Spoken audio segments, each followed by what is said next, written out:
Hello, welcome to On an Island Vinyl, where we talk about vinyl records and music. Today, we're going to talk about my top 5 favorite Pink Floyd albums. Just to start this off, I do not own Metal, which is one of my favorite Pink Floyd albums. I'm just saying that off the bat. These are top 5 albums that I personally own, right? And most of these would be in my top 5 regardless, with the exception of the first album that I'm going to show you. Anyway, let's get started. So for our first album is Umaguma. Everybody complains about the studio side of it, which in hindsight is not the greatest, but they kind of were just experimenting at the time, right? They didn't really have any crazy ideas. They didn't really think about Dark Side of the Moon, because Dark Side of the Moon was a few years after Umaguma was made. So they were just kind of experimenting, especially after Syd Barrett's absence, and since he left the band, David kind of had to fill in his shoes. And even while Syd Barrett was in the band, Gilmour joined while he was kind of departing. So there were a few concerts and a few sessions where Gilmour actually was playing with Syd Barrett. But this album in particular is one that I really love because of the live section.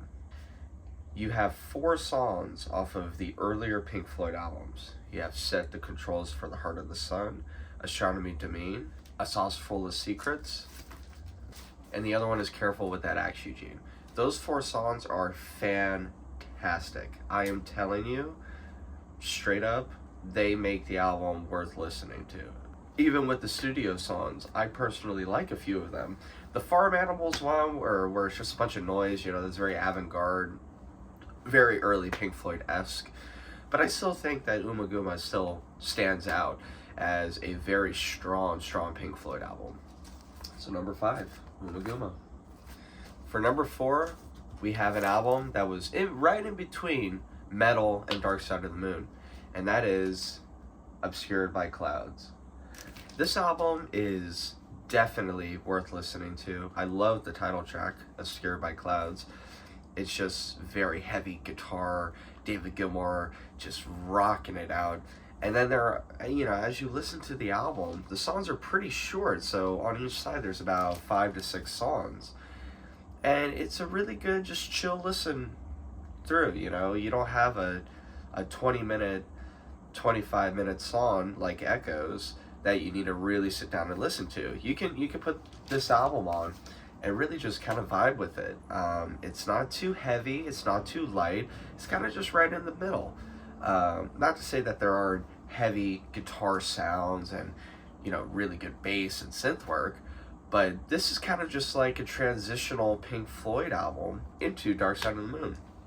Now, of course, they didn't know how successful Dark Side of the Moon would be, but even though Dark Side of the Moon was made and was on the Billboard #1 for about 14-15 years, that doesn't steer away the fact that Obscured by Clouds is still a good Pink Floyd album. I still really love it, and I would highly recommend listening to it. Another song that I like on it is What's the Deal, and Burning Bridges I also really like. Those ones are all on side 1. Okay, now we're getting into the juicers, okay?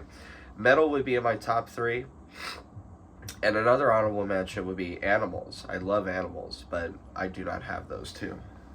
So for number 3, I'm picking The Wall. Now what's more to say about this album than it's just a fantastic concept album. It's 2 hours long, double LP.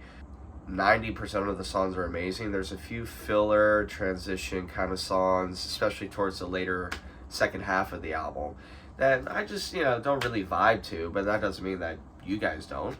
Some people really criticize The Trial, the last full-length song off of this album, minus like the epilogue. And I like it. It's very theatrical, very operatic. And, when Roger was writing this, there's a lot of tenacity and a lot of passive aggressiveness, especially with David and Roger, which I think helped fuel their musical ambition to really make this album sound good. They kind of wanted to one-up each other, just kind of like how Paul McCartney and John Lennon were, except they were a bit more friendly to each other. David and Roger started to really clash heads, especially during, Wish You Were Here. And The Wall, though, is a great example of how, even though you may not like the person you're with, you can still make really good music. Obviously, Comfortably Numb is on here, one of my favorite Pink Floyd songs. Hey You, Nobody Home I Like, Vera, Mother, of course, Another Brick in the Wall. I mean, the list goes on and on. It's timeless classic. I love it. For number 2, we have Dark Side of the Moon. Now, I know what you're saying. Adam, didn't you just say Dark Side of the Moon was, 14 years on the Billboard #1? Isn't it like the best album? It's amazing. I personally can listen to this over and over again, but at some point there's a threshold to where I can really just start listening to the songs as is, just start listening to them individually. I have a hard time sometimes when it comes to this album because the only song that I don't like throughout it is Money. It really stops that kind of progressive feel, especially right after Great Gig. Us and Them would have just been a perfect transition for that. Not to say, again, Money is a bad song. It's not. It's a fantastic song. But I think it cuts the flow of the album. And I think it would have done better kind of earlier on if they decided to do that, like before Great Gig. But they didn't do that, which is fine. It's their creative choice. And still, it doesn't really take away from the album that much. It's still an amazing album. My personal favorite song on here is Time. And I also like Any Color You Like. That song I feel like is very underrated. You gotta realize too, Richard Wright was the backbone to Pink Floyd. Without him, half of the stuff that we listen to off of any album wouldn't be there. Just his work on here is just incredible. It's such a shame that he passed away. It's almost been 20 years. I think he died in 2008. It's just crazy. But yeah, this is a Japanese first press that I got in Japan for $13. Mint condition, by the way.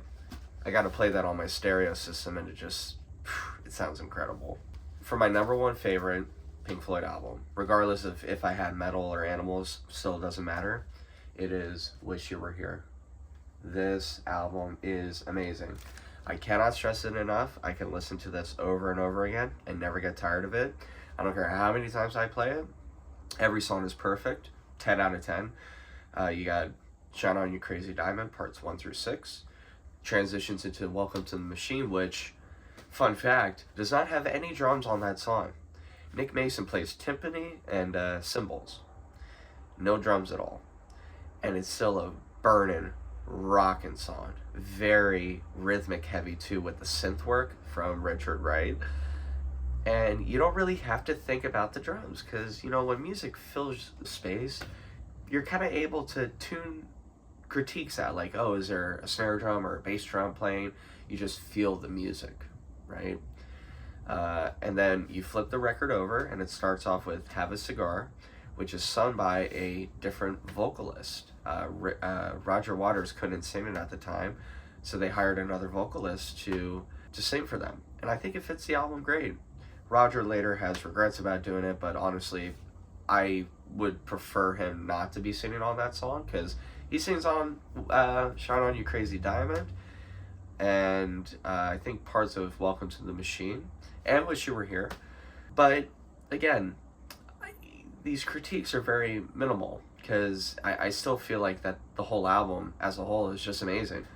Then it transitions to Wish You Were Here, which, what else is there to say besides that it's just a classic, timeless song? No words besides, just a masterpiece. And then it ends with Wish You Were Here kind of trailing off into a windless kind of echo chamber. And then Shine On You Crazy Diamond parts 7 through 12, I think, play.